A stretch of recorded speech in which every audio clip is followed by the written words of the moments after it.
کہ جو شخص یہ چاہتا ہے اللہ میری نسلوں کے لیے رزق کے دروازے کھلے رکھ، رزق کے روحانی اور رزق کے جسمانی، اللہ میری نسلوں کے لیے دنیا کی مہنگائیاں، حالات، کرائسس، ناکامیاں اور پتہ نہیں آگے مہنگائیوں کی صورتحال کیا ہوگی، لیکن اللہ مجھ سے اور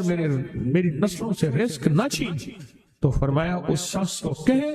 کہ سورۃ فاتحہ پڑھ، اور سورۃ فاتحہ کو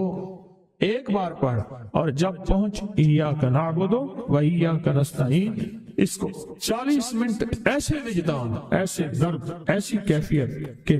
کوئی دنیا کا کوئی فرد مجھے یاد نہ رہے سوائے اس کی ذات کریمی کے، اور اس کو دہرا دہرا دہرا دہرا، اس کو دہرا، اور کہا کہ میں نے وہ پڑھنا شروع کر دیا، پڑھنا شروع کر دیا۔ شیخ حامد کوفی کہتے ہیں کہ کوفہ میں ہمارے ہاں ایک رئیس تھا، اور لوگ اس کے در سے کھاتے تھے، اور لوگ اس کے در سے بہت لیتے تھے، اور بہت سخاوت چلتی تھی،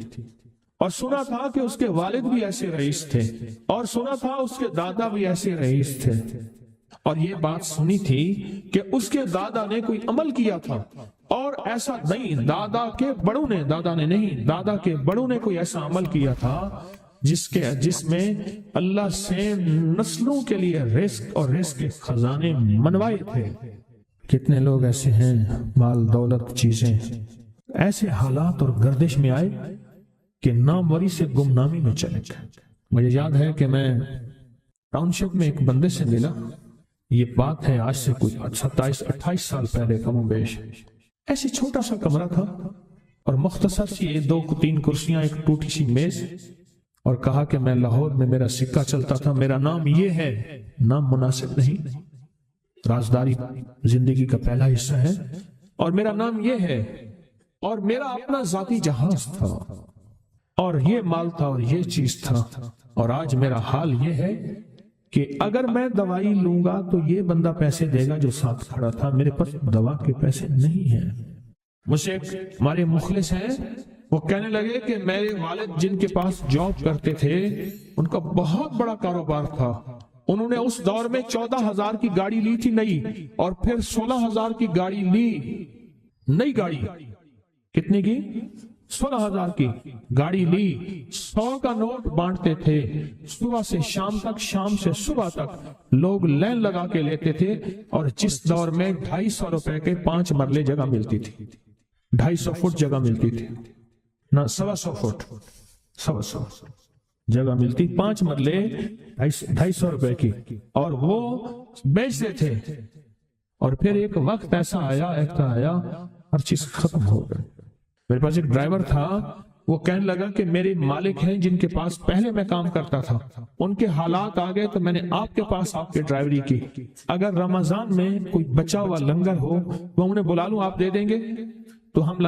رمضان میں مجمع آتا تو کوشش کی جاتی ہے کہ ان کو کھانا تازہ کھلایا جائے، تو میں نے کہا ٹھیک ہے، کہا کہ کچھ پیسے بھی ہو جائیں۔ میں کون ہے؟ کہا کہ فلاں لاہور کا، نہیں جانتے آپ؟ ہاں جانتا ہوں، اتنی بڑی سوسائٹی ہے، بڑی مالداروں کی۔ کہا یہ 28 مربع جگہ انہی کی تھی، اور آج سے 40 سال پہلے انہوں نے یہ جگہ بیچی تھی، اور اتنے کروڑوں میں اتنے میں بیچی تھی، اب وہ ایک چھوٹے سے مکان میں رہتے ہیں، سب کچھ ختم ہو گیا ہے، سب کچھ ختم ہو گیا ہے، اور ان کے گھر کھانا نہیں ہوتا، اور آپ اگر کھانا دیں گے تو ان کے گھر میں 2-3 وقت اچھا گزر جائے گا۔ میں اپنی نسلوں کے لیے تمنگری منوا لے، اپنی نسلوں کے لیے رزق منوا لے، اپنی نسلوں کے لیے وسعت منوا لے۔ تو کہے کہ مال بہت ہے اور نسلوں کے کام آئے گا، مال رکھنا جائز ہے، حلال جائز ہے، لیکن یہ شرط نہیں ہے کہ وہ رہے گا یا نہیں رہے گا۔ یہ میری ساتھ چوک ہے، یہاں کرتبہ چوک، یہاں 2 پلازے مجھے بندے نے بتائے، اب اس کے نہیں ہیں، کہا یہ اور یہ اس بندے کا ہے، فلاں نام کے بندے کا، اور اس کا آج کچھ نہیں رہا۔ اب وہ جس کسائی سے گلبرگ میں ہے، یہاں لاہور میں، جس سے بہت منو گوشت آتا تھا اور بڑے بڑے رئیس دعوتیں پکتی تھی، چپ کر کے جاتا ہے اور وہ کچھ پیسے اس کی مٹھی میں ڈال دیتے ہیں اور وہ اس سے زندگی کا گزر بسر ہوتا ہے۔ میں یہاں لاہور میں فیروز پور روڈ پہ ایک جگہ گیا، تو انہوں نے وہ جگہ پہ کھڑے ہو کے دکھایا، وہ سامنے جو بنگلہ ہے، میں نے کہا وہ تو محل ہے، کہہ رہے یہ اس بندے کا ہے، اب ایک کمرہ اس کو ہم نے دیا ہوا ہے، اور وہ بنگلہ، وہ محل، وہاں وہ کھڑکی اس طرف کی بند رکھتا ہے کہ میری نظر اس پہ نہ پڑے، وہ سب کچھ اس سے چھن گیا ہے۔ سنیں، یاد رکھیں، جو اللہ کے خزانوں سے ملتا ہے وہ تیری جیب سے جا نہیں سکتا، وہ دنیا کی جیبوں اور مالوں سے جو ملتا ہے وہ تیری جیب میں رہ نہیں سکتا۔ یہ جو عمل ہے نا، نسلوں کے لیے رزق منوانا، برکت منوانا، نسلوں کے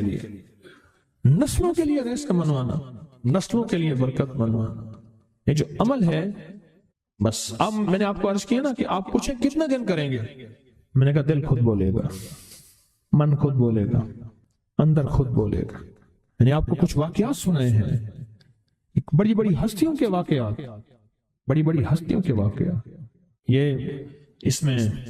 سعودی عرب مکہ مکرمہ میں ایک جگہ ہے، اس کا نام خالدیہ ہے سوسائٹی۔ میں وہاں ایک عرب سے ملا، شیخ ابو ترکی اسے کہتے تھے، تو اردو عربی تو مجھے آتی نہیں، بس تھوڑی بہت ایسے شدھ بدھ ہے، تو وہ تھوڑی ہی دیر میں کہتے تھے، ایسے اٹھتے تھے نا، کہتے تھے اللہم ایاک نعبد و ایاک نستعین۔ میری ان سے چند ملاقاتیں ہیں، بوڑھے تھے، بابے تھے، کہ ان کے بڑے آئے تھے، اصل میں خلافت عثمانیہ تھی تو ان کے بڑے ترکیہ سے آئے تھے، تو پھر مکے میں رہتے تو وہیں کے ہو گئے۔ ان کا جو خادم تھا وہ اردو بولنے والا تھا اور انڈیا کا تھا، اس سے میرا تعلق تھا، تو میں نے اس سے پوچھا، میں نے کہا تیرا جو ہے یہ بابا یہ کیوں پڑھتا ہے؟ یہ پتہ نہیں، میں سے پوچھ کیوں پڑھتا ہے؟ اس نے کہا جلالی بابا ہے تو کہے گا مجھ سے، میں نے کہا میرا کہے، اچھا وہ میرے اشارے دیکھ رہا تھا، تو اس نے عربی سے پوچھا کیا کہتا ہے؟ اس نے ڈرتے ڈرتے کہا کہ جی آپ یہ کیوں پڑھتے ہیں؟ تو بڑا خوش ہو گیا، کہنے لگا پہلا بندہ ہے جس نے مجھ سے پوچھا، آج تک کسی نے پوچھا نہیں، پہلا بندہ ہے جس نے مجھے یہ پوچھا ہے۔ کہا جب ہم چھوٹے تھے